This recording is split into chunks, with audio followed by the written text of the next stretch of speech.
What's going on, y'all? Welcome back to another episode of The Jump. Some college football offseason stuff. We've got some coach-player beef a little bit. We have some great news out of one of the biggest names in the game. And then I'm releasing my Power 4 college football quarterback rankings, top 10. So, a lot to get to. Excited to talk about it. Have a great Friday if that's when you're tuning in. This will come out Friday morning. August 1st, so this is the month of football being back. We just had the NFL Hall of Fame game. Right around the corner, college football will be back. So I'm excited for it. Let's get straight into it. So I'm going to start with the really good news. So Coach Prime, one of the biggest names in all of college football, he announced last Friday that he would have a press conference early Monday morning. So that being this past Monday. Now, speculation goes crazy at this point. Everybody's thinking all the worst things, and you really can't help but do that because it's a press conference with these health people involved and all this stuff where he's been mute about everything, and even at the Big 12 Media Days didn't really talk about it a whole lot. So there was really conversations all over the place around what this press conference would be about, but it was as good as it could be when we got to Monday. So he had a tumor in his bladder. They gave him multiple options. He decided to go with the one to have his bladder completely removed. So now he has a man-made bladder, which results in not a whole lot of control of it. So he did kind of make fun of himself a little bit and like kind of joke on himself, because if you can't joke on yourself, then who can? So he's talking about getting like a Coach Prime porta potty on the sideline to make sure he's got that there. But on a real note, like, it is incredible that he is able to coach and continue to coach. Like, just the Prime haters would have had a heyday if he would have had to retire after his sons leave and Travis Hunter leaves. They would have gone crazy with it. And not even for good reason. Like, it's kind of like this is a very serious thing. He was very adamant on people getting checked because there was no signs necessarily that this could be a problem that he had. But nonetheless, it's just big hat tip to Coach Prime, going through this, fighting adversity, all these different things, and still coming back to coach college football this season. So I feel like he handled it as good as he could. This man is now cancer-free, which is amazing. And if you've tuned in for a while, you know I'm a Coach Prime fan. So I'm super excited to have him on the sidelines this fall. So big shout out to Coach Prime. Still praying for him through all the recovery and everything. But it's amazing. Great news that we started out the week with. Moving on to what I referred to in the intro as the coach-player beef, bickering, whatever you think, whatever you want to call this. Brian Kelly, I don't even remember what type of event this was at. It was at some event. He said, you need those great traits when you're on the road, when you're at Death Valley Jr. So, out of context, that quote maybe doesn't mean a whole lot until those last three words. Death Valley Jr. So, if you aren't familiar, LSU and Clemson are both named Death Valley. Now, Clemson, I think, was Death Valley like 14 years prior. But, in my opinion, I don't even... Yeah, you can't really... Well, here's a Clemson sticker. I'm not a fan of either. LSU's the real Death Valley. I think Death Valley, you get the name when opponents fear coming to play there. Like, Death Valley, LSU is literally the most feared place in college football. Like, people go there and they say they don't even like remember things. Like, fans will go and say they didn't hear a thing for the entire fourth quarter, all these different things. So now I'm getting a little step ahead, but he says Death Valley Jr. Now, one of the best defensive players in all of college football, TJ Parker, said they can have their opinion. We're going to handle all that on August 30th. As if this game needed any more juice. Tigers versus Tigers, Death Valley versus Death Valley, two probably top 5 teams. It'll be two top 10 teams in Clemson, South Carolina. This is going to be special. I'm so excited for this game. yeah, TJ Parker fired back. Like I said, I think LSU is the real Death Valley, but there's only one way to find out. This is a home and home, so they're going there first, going to LSU next, and then I say just if it's not scheduled already, just do a neutral site after that, and just play in Nashville. Yeah, just play in Nissan Stadium, and what would that be? 2027. If it's split, or if one team goes 2-0, they get Death Valley. They get to name it, and then obviously they're both going to be Death Valley forever. But the fans and everything, they get to claim which one is actually Death Valley. So, Brian Kelly called his shot. TJ Parker responded. But yeah, this game is going to be absolutely elite. It's with my two top quarterbacks in the country. Or was he third? I don't remember he was second or third, Nussmeier was. But Cade Klubnik, there's not many guys I'm higher on in college football than Cade Klubnik. So, I'm juiced for this game. I cannot wait. It's going to be absolutely special. It didn't need any more fire to it, but they poured gas on the fire and got it going even more. So, I'm super excited for this one. And Brian Kelly may need to watch his mouth a little bit, being the guy that can't win these early games. Just a little dangerous. Now, to the quarterbacks rankings and the top 10 of each conference.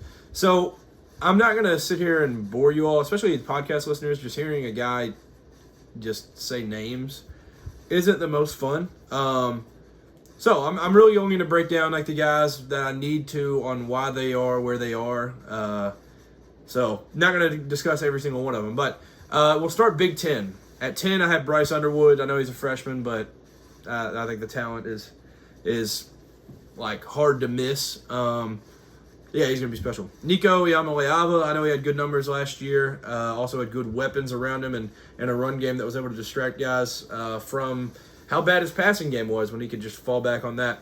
But I think Nico will still be good.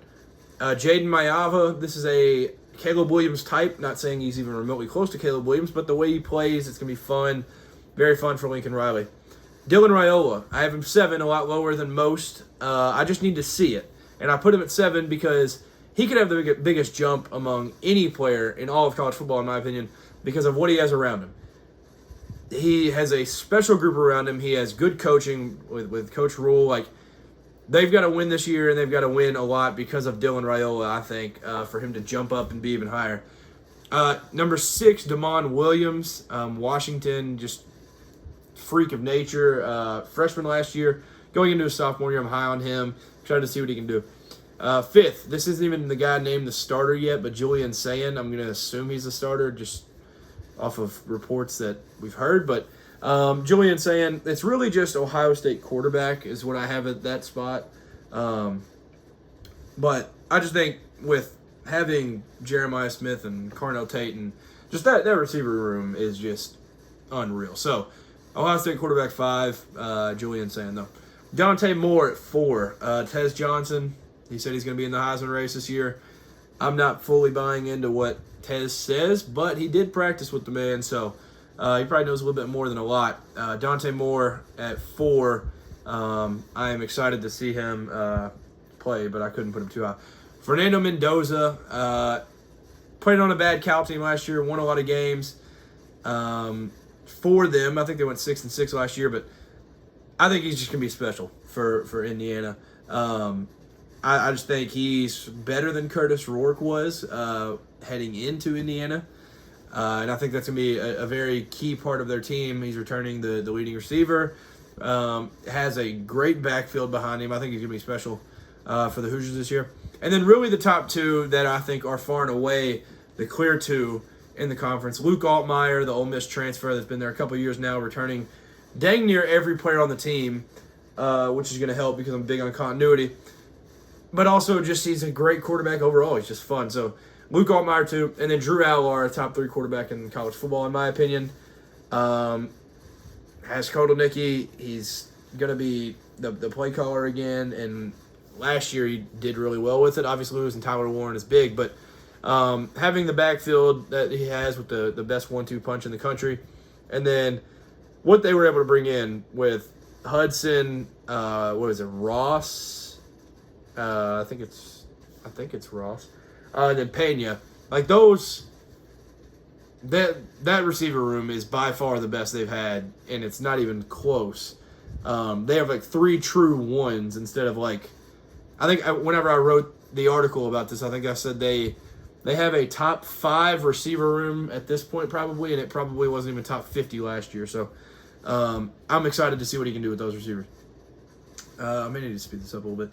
ACC, I have Gio Lopez, the really fun player from South Alabama that was really good there, going to North Carolina, playing for the best coach maybe ever. So I'm excited for that. Chandler Morris, 9 at Virginia, the North Texas gunslinger coming over. Said he hasn't lost a lot of games in his life, and he doesn't plan to start now, so he didn't come to Virginia. He said he didn't come all the way out here to only win 5, 6, 7 games. So he's going to absolutely kill it. He's going to sling the ball all over the field, but I don't think he's going to be winning much more than 5, 6, 7 games. Kyron Drones, I put him 8 just because I didn't want to bite the bullet that I had to bite last year where I was high on him. And he wasn't bad. It was just he was not what we had thought. But I'm high on Virginia Tech. I like Coach Pry. I think they're going to be good this year. Eli Holstein at 7. This felt too low, but when it's the guys above him that are above him, it feels right. But at Pitt, he's going to be special. And they have arguably the most underrated trio, quarterback, running back, wide receiver trio in all of college football. So I think he's going to be a fun player. He showed a lot of flashes last year of being really good as a freshman. So I think he's going to be awesome this year. Kevin Jennings, leading SMU to the playoff. A lot of people, the thing that's engraved in their brain, which is natural, is the last thing that they see. Penn State game was horrific. Like 3 of the worst interceptions you will see. But don't let that fool you. This guy killed it all year. I think he won like 10 of his first 11 games as a starter. Ended up taking the starting role, I guess the BYU game last year. But yeah, he's a special player. He's going to be really good for SMU this year. And they return like everybody, it feels like. So I'm excited for him. Carson Beck at 5. I'm still optimistic about him because, like, obviously he's going to take a step back when you lose Brock Bowers and Lad McConkey, 2 guys that went into the NFL and just translated immediately. When you have guys that talented, obviously you're going to take a step back. So I think that people had really, really high hopes for him, and they fell tremendously because he just wasn't even close to that. But it's his fault because, there's a lot that he can affect. But I think playing in the ACC this year will be very good for him. I think he'll end up being a good player. 4, Miller Moss for Louisville. Jeff Brom, he's second to none in what he's done for quarterbacks. And I think with Plummer and with Shuck, I think Miller Moss feels more right going to Louisville than those 2 did when they were transferring into Louisville. And he'll have Chris Bell, Colin Lacey, 2 elite receivers. And then similar to Drew Allard, he probably has the second best 1-2 punch out of the backfield in the country. So great weapons all around him. Miller Moss is going to be really good this year. Darian Mensah out of Duke. Obviously, he got tampered to go there. He was great at Tulane last year. I'm just super high on him. I love Darian Mensah. I don't really know what it is about him. I just love watching him play, and I think he's going to be really good. Haynes King at 2, Georgia Tech. Obviously, he's not the best passer in the world, but he is an absolute winner. He's a gamer. And he nearly had Georgia upset last year. He beat some really good teams. I'm not as high on the team as a whole, losing Eric Singleton. They did get, what's his name? An elite receiver to replace Eric Singleton. But losing him, the continuity thing, you all know who I am with continuity. So, but I think Haynes King will still be really good. And then the biggest gap from 1 to 2 in all of college football, quarterbacks-wise, in my opinion, is Cade Klubnik. Year 3, Garrett Riley, returning everybody, Wesco, Williams. The backfield lost some, but what he has returning the whole O-line, this got to be my Heisman pick. I don't know what I'm thinking. Like, I haven't put it out there yet, but this got to be my Heisman pick. Like, there's not many guys I've been higher on in college football out of my days of watching and trying to make predictions and stuff than Cade Klubnik this year. He's put up absolute numbers last year in year 2 under Garrett Riley, and here we are. He's running it back with all his boys, and he's going to be absolutely special this year. So Cade Klubnik at 1. Top 10 quarterbacks in the Big 12. I'll put this one out today as I'm recording this. 10, Brendan Sorsby, a dual threat guy. I just don't know how many games they're going to win, but I think he'll be good and fun to watch through it all, so I have him 10. Caden Salter, also not named starter yet at Colorado. Could be Juju Lewis, the freshman, but I think it'll be Salter. He's a guy that, if you're a college football fan, you've known for a little bit now. He was fun to watch last year, and I think he'd fit right in at Colorado. Jalen Daniels, yes, he's still in college. I think he'll turn 23 during the season. Really fun player. Makes a lot of mistakes, but he is a fun player to watch, and he will help win a lot of games. And just the continuity between coach quarterback is just amazing to me. So Leipold, Daniels back again. Baron Morton, gunslinger. A few of these guys are gunslingers here. Texas Tech, he's just gonna be special. He just throws the ball a lot. He's gonna be really good. People give me a lot of hate on this one. 6, Rocco Beck. I have him so low because he lost his 2 biggest targets. When you lose your number 1 and number 2 receiver at once, it's hard to just think you're going to be right back up at the top. But I think they've probably replaced it. I don't know the receiving core very well, but I would imagine they've probably replaced it decent. 5, Josh Hoover, gunslinger. I'm going to throw it all over the field. I'm excited for Josh Hoover this year. I don't know what else to say. Just another year under Sonny Dykes. He's going to be awesome. 4, the opposite of a gunslinger, one of the fastest men in college football out of quarterbacks that I've seen, Avery Johnson at Kansas State. This is a guy that they let a national champion quarterback walk for. They didn't push Will Howard out, but they weren't pulling him back by any means because of Avery Johnson. Now he's going into year 3. He played a little bit when Will was there. Started all year last year. Was fun. I'm excited to see what he can do this year. Sawyer Robertson, man. Gunslinger, he's going to be special. He can. There's not a throw he can't make. And I think he's going to lead Baylor to a good season this year. Devin Dampier. So this is my boldest take out of all of them. This is a New Mexico transfer who's bringing Jason Beck as offensive coordinator with him. And I just think he's going to be really, really good because he's not going to have to do a ton. There's not going to be a ton of throws that he's going to have to force because they're down 10 in the second already or something, because as long as Whittingham is there, this team's going to have good defense. They're going to play great, consistent football. And Rice Eccles is already one of the hardest places to play. Why not add a good, fun quarterback there? It's going to get even rowdier. He can run, he can throw, he can just put up points. Dude's a winner. Devin Dampier, number 2. And then Sam Levitt, number 1. Returning Jordan Tyson, who I think is the best receiver in the Big 12. Bringing in Kanye Udo. I think he's going to be a good replacement for Scadaboo, but you can't really replace what Scadaboo did mentally, physically, everything for that team. But that also means he's going to have to put a little bit more on his shoulders, but I think he's ready for that. So I have Sam Levitt at 1 in year 2 under Kenny Dillingham. And now last, I will be posting this the day of the upload of this podcast. The SEC. So starting at 10, I have Marcel Reed. A lot of people will give him crap about his throwing and passing ability, but I'm excited to see what he can do. I think giving him the one option or 1 year and judging it all based off that is my least favorite thing that college football fans do. So now with Connor Wigman gone, Marcel Reed's going to be good. He's going to be able to throw it better this year. Great receiver core. I mean, the fact that Casey Concepcion still isn't talked about enough bothers me. He's going to be special. Maybe the 3rd best receiver in the SEC, which is doesn't sound like I'm hyping him up too much, but when it's Ryan Williams and Cam Coleman, I think he's going to be really good. Marcel Reed at 10. Taylon Green, Petrino, he's just going to put up numbers. He's going to be good for Arkansas this year. They're going to need him to be because they're going to need to win some games or Pittman's gone.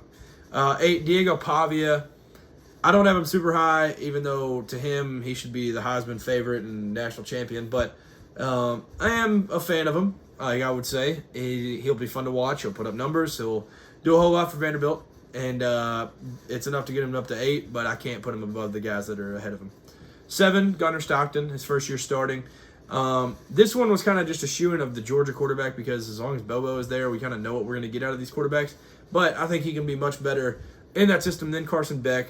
Obviously, it's hard to say that type of statement whenever it's a guy that just sat behind the guy that you're saying he'll be better than. But I think Gunnar Stockton's going to be really good. And you could see flashes of it when he would play last year. So I'm excited for him. Now, this one's kind of bold, I guess. This one in number 4 kind of bold, but Austin Simmons at Ole Miss. He had the drive against Georgia. That's the one that everybody kind of turns back to. But this is a kid that's at an absolute genius. Has already graduated college, I believe, as like a sophomore. And I think I'm not a huge fan of lefties usually, just watching them play. But I'm a fan of Austin Simmons. He's got a fan in me. I'm excited to just see what he can do. 5, DJ Lagway. This one I got a lot of hate for not having him top 10 in the country, but he's just outside of it. So I do need to see what he can do this year. I mean, he played really well. They were bad when he went out towards the end of the year. So, yeah, he may move up to 1 by the end of the year. But right now, preseason, I have him 5. John Mateer, Ben Arbuckle is the OC that came with him from Washington State. I've talked to Ben Arbuckle before. I love him as an OC. I think he's going to be a good head coach somewhere one day. But he's going with his guy, going from Washington State. John Mateer is going to be absolutely special. He's going to save Brent Venables' job. I'll just put it that way. 3, Lenore Sellers.